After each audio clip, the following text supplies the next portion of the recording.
While success is the ultimate goal, failure is a fuel unlike any other.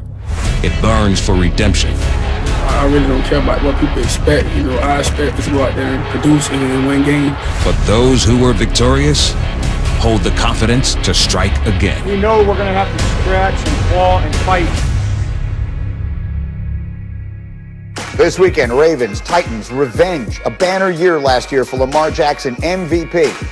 Turned into that terrible playoff loss to the Titans. And since then, despite double the amount of losses in fewer games and a QBR down 20 points and less accurate passing, completion percentage down, interceptions up, everything seems to be going in the wrong direction for Lamar Jackson since that moment. And it has been a week of people on this show basically writing off the Ravens. But Dominique Foxworth, you told me this morning you're not one of them. Why?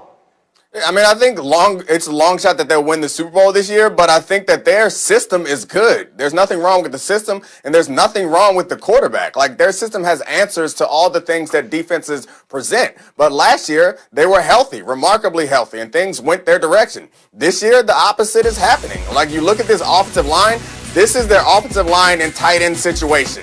This offense is predicated on good offensive line play and 2 and 3 tight end sets, creating run-pass conflicts for the linebackers.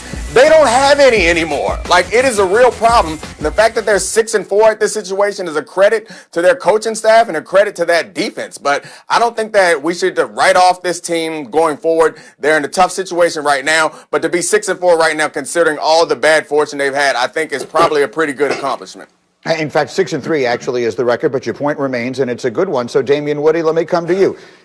That's one of the few people I've heard take that side of this conversation this week. D. Wood, what do you think? Well, I think, listen, when you talk about the Baltimore Ravens, the difference between last year and this year, obviously you talk about the injuries, but they were able to dictate the terms. Rarely did you see the Baltimore Ravens playing from behind. They were always playing from ahead, and when you're playing from ahead, guess what? You have the whole playbook at your disposal. Now we're seeing teams are not able to run the ball as effectively, which affects the passing game, play-action passing game. And we've clearly seen this year when they have to play from behind, they're a totally different ball club. Okay, so they can't run the ball like they were last year, and they don't have the weapons, particularly outside the numbers, that can help Lamar Jackson, especially with the explosive plays in the passing game. So when you add it all up, this is a different Baltimore Ravens team than we saw from last year. Lewis, that really is the question here. Do you believe that for them to take the step forward next season, they need to get a dynamic weapon outside the numbers for Lamar Jackson to continue his development as a passer and to be a little more multidimensional? 100%. 100%, that's the number one thing they're going to have to do on top of getting healthy again, because as Dominique and Woody have pointed out, look, they aren't as strong up front running the football. They don't have the same kind of mentality coming off the line of scrimmage and setting the tone in the running game. But there's no doubt that once it turns into one of those types of games where they can't play true to who they are, which is run the football, get the lead, and then just bludgeon you as the game goes on. Once they can't do that and they have to throw the football, they get exposed because they don't have that weapon on the outside. They have already beaten the bushes as far as trying to get Lamar, a guy who he knows he can go to in gotta-have-it situations, but they haven't been able to fulfill that need thus far. And they're not going to be able to fulfill it this year. And they're not going to be able to get guys healthy enough in time in order to make that run again and really reestablish who they are. Some of these guys aren't going to come back. The loss of Nick Boyle is just devastating. Devastating. The best blocking tight end in the NFL. The guy who led them to everything that they accomplished as far as the running game is concerned as a lead blocker. That's devastating for them. They're going to have to go to work in the offseason in 2021. Eric DeCosta has his work cut out for him, and they're going to have to see what they can do for the rest of this season. So there are some questions, both short-term and long, in Baltimore. Meanwhile, of all the things anyone said yesterday, let's get to the one I found the most interesting. Let's talk about two sport stars, okay? Let's reminisce, shall we? There was nothing more fun than watching Bo Jackson play football, except maybe watching Bo Jackson play baseball. Maybe the greatest of the two sports stars in recent years. And then, of course, Deion Sanders won back-to-back Super Bowls in the NFL and was among Major League Baseball's leaders in triples and steals. So another two sports star. Kyler Murray, you remember, first overall pick in the NFL. A year earlier, he was the 9th overall pick by the Oakland A's. And yesterday, listen to what he was saying about baseball. If I would have chose baseball, I think I would have been missing the hell out of football a lot more. But for me, I wish I could do both. I definitely feel like I could. I never say never, but as of right now, man, I'm having fun doing what I love.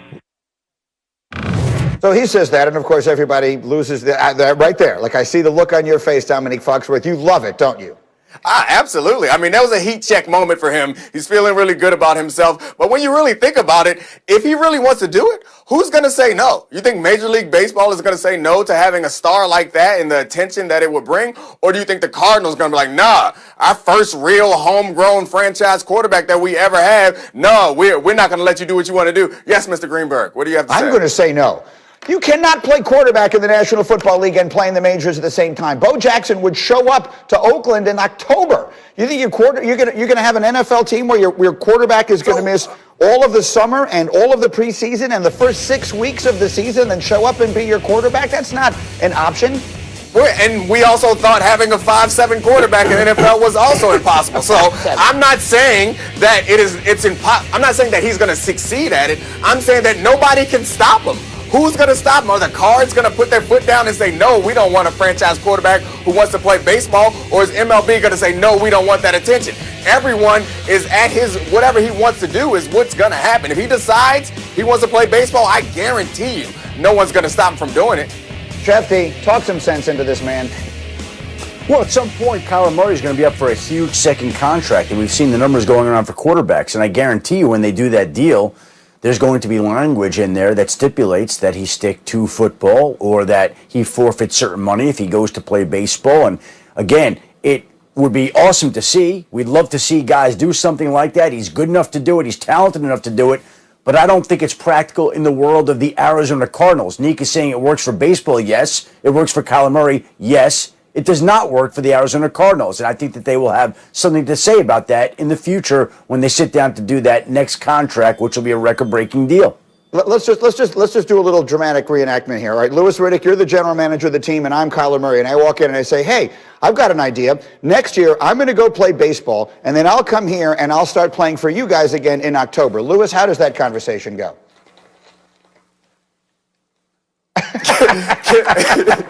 No. No.